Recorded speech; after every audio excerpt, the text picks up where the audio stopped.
निष्कर्ष जब निकल करके आए तो समय पर सही बात जो आए निकल करके, अगर कोई गलत था तो उसको माफी मांग लेनी चाहिए, मेरी गलती थी। लेकिन झगड़ा तब निरर्थक होता है, झगड़ा सार्थक होता है घरों में, निरर्थक झगड़ा तब होता है जब घंटों लड़ाई होने के बाद में भी कोई भी सत्य स्वीकार करने को तैयार हो रहा। और होना चाहिए, जिसको लगे कि त्रुटि थी तो उसको धीरे से अपनी गलती मान लेनी चाहिए, चाहे कोई बड़ा हो या छोटा। मेरा तो निवेदन है और मेरा नियम भी है घर में। और दूसरी बात, घर में जो बड़ा मुखिया स्त्री या पुरुष है उनकी जिम्मेवारी क्या है, सुन लो साथ साथ। उनकी जिम्मेवारी यह है, ये तेरे प्रकार घर की समस्या खत्म होनी चाहिए। वो समस्या बढ़ाए नहीं, खत्म करें। खत्म करने का तरीका है आगे आकर कहते हैं सारी त्रुटि हमारी माफ कर, छोड़ो, अपने काम में ध्यान देना। आपके हाथ में आप थोड़ी सी वाणी है ना, लोगों ने लिखा था शब्द सवारे बोलिए, शब्द के हाथ ना पाप, एक शब्द बने औषधि और एक शब्द करे घाव। वाणी का ही तो है, किसी को प्यार से बोलो तो मान जाएगा, और किसी को गुस्से से उल्टा सीधा बोल दोगे अपना भी जाएगा। किसी को थप्पड़ मारो, लड़ाई झगड़ा करो, उसके साथ में लाख घोषणा चला दो, बुरा नहीं मानेगा, लेकिन गलत बोल दो तो जीवन भर के लिए उठा के रख लेगा। मुझे ऐसे होगा, क्योंकि गुस्से में हाथ पैर चल सकते, मार सकते थप्पड़, लेकिन जब आदमी बोलता है ना किसी को तो वो सोच करके बोलता है मन में, पहले से गाली चल रही होती, इसको गाली ये वाली गाली नहीं होती तो वो चिढ़े। अच्छा, गाली किस लिए होती है आपको पता है? कि चिढ़ावनी होती है, केवल इससे चिढ़ावन आता है, इसके अलावा और कुछ तुम काम सिद्ध नहीं कर सकते। अगर किसी को तुम संभालना चाहते हो ना तो गाली देकर के तुम थोड़ी देर के लिए डरा सकते हो, लेकिन उसको तुम अपना नहीं बना सकते।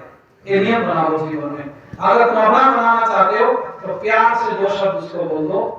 हमने तो इस चीज को अपने घर में भी महसूस किया, सबके घरों में समस्या आती है, लेकिन आप समस्या का समाधान ढूंढो। और हमने कई बात है तो परिवार संवाद चलाते हैं, जिनमें आपस में झगड़े हो जाते हैं तो निपटाने का काम करते हैं, उनको बैठाते हैं, आपस में संवाद कराते हैं, खत्म हो जाती बात। और संवाद होना चाहिए। जनरेशन गैप इतना ज्यादा है कि इसको हमारे वाले लोग समझ नहीं पा रहे।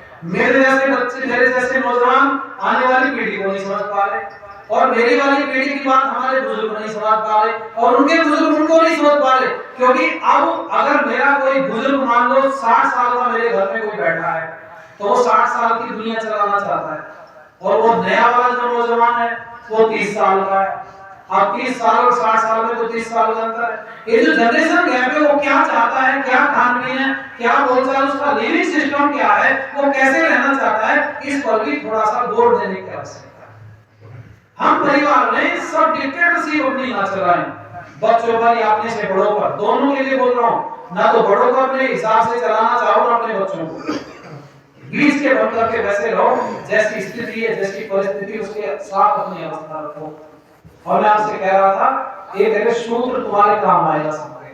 अगर तुम चाहते हो घर जुड़ा रहे तो वाणी संभाल लो अपने से, बस। दूसरे पे कंट्रोल मत करो, अपने पर कर लो। अच्छा, मैं 2 दिन तक रहा, ये छवि रही, हमने बोला आपके बीच में, हमारे क्रियाकलाप देखे आपने वाणी सुनी, बोलो जरा। अब वाणी से आप हो सकता है हमारे अपने हो जाएं, और वाणी से हमारे आप गैर भी हो सकते हो। वाणी से किसी को अपना बना सकते हो, गैर भी बना सकते हो, लेकिन एक बात याद रखना, प्यार की भाषा ही तुम दे करके किसी को सुधार सकते हो। लड़ाई झगड़ा गुस्सा गाली दे करके किसी को सुधार नहीं सकते, कोई सुधार नहीं आ सकता। दूर हो गया बस। आप किसी पर बहुत दबाव डालो, उल्टा सीधा बोलो, गाली देने लगो, तो वो तुमसे बचने लगेगा, सोचेगा भाई ये आए तो दूर हो जाएगा। इसलिए मेरा आप लोगों से हम इस सूत्र अपने जीवन में, अपने घरों में भी अपनाएं। राष्ट्र तो तब बचेगा, पहले घर बचेगा। घर बच गया तो सब ठीक है। और मैं माता बहनों से भी कहूंगा, भाई इकट्ठे रहने में जो आनंद है ना, वो अलग रहने में नहीं है।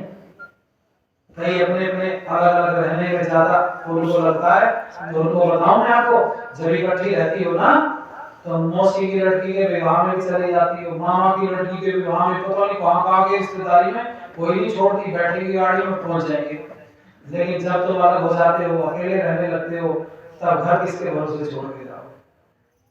तब कोई विवाह शादी सब लग जाता है। और मायके भी जाती है ना तो शनिवार को जाएगी और रविवार को वापस आएगी, क्योंकि घर में रोटी कौन देखा, समझ गए? बच्चों को स्कूल भेजना है, और अगर तुम्हारे बच्चे स्कूल भी जाते हैं और पूरा परिवार इकट्ठा रहता है तो देवरानी जेठानी कोई रोटी दे देगी, कोई भेज देगी स्कूल। वो हो सकता है कि इकट्ठे परिवार का बड़ा लाभ है, ज्यादा सदस्य रहेंगे ज्यादा अच्छा रहेगा। और पर लेकिन उसके जोड़ने वाले मुखियाओं को भी मैं कहूंगा सचेत रहना चाहिए। कई बार गुस्से में हम उल्टा सीधा बोल करके अपने ही परिवार को तोड़ देते हैं, उचित नहीं। संस्कृत में एक शब्द आता है नौचिकन, इस शब्द का प्रयोग करो जीवन में, उचित चीजों को ले लो, जो ऐसा है अनुचित है उसको छोड़ दो और प्रयास करो दुनिया में अपनी गलती ढूंढना शुरू करो दूसरों के लिए। आप चाहते हो परिवर्तन हो, अपनी गलती ढूंढो और अपने में परिवर्तन ले आओ। दुनिया सब हमारे पीछे सती, हम अगर ठीक है तो सब हमारे लिए ठीक हो जाते हैं। मैंने इस चीज को महसूस किया। कोई मुझे बोले कि आपकी ये त्रुटि है, छोटे से छोटे आदमी की बात हम स्वीकार कर लेते हैं, हाँ ठीक है आपने बोला और हम उसको मान लेते हैं। मैं क्यों इतना बड़ा बनूं कि भाई मैं तो नहीं मानता, मैं तो नहीं ठीक था, तू क्या बोल रहा है, तेरी क्या हिम्मत है, तेरी क्या औकात है मुझे बताने की, मैं तो इतना बड़ा हूं तू बहुत छोटा। ये विषय नहीं है।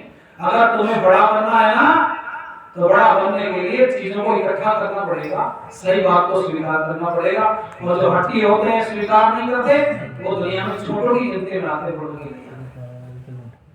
इसलिए बस कुछ लाइन और उसके बाद वाणी को विराम की तरफ लेकर चलेंगे। समय बहुत हो गया। किसी को हानि ना पहुंचे तेरी वाणी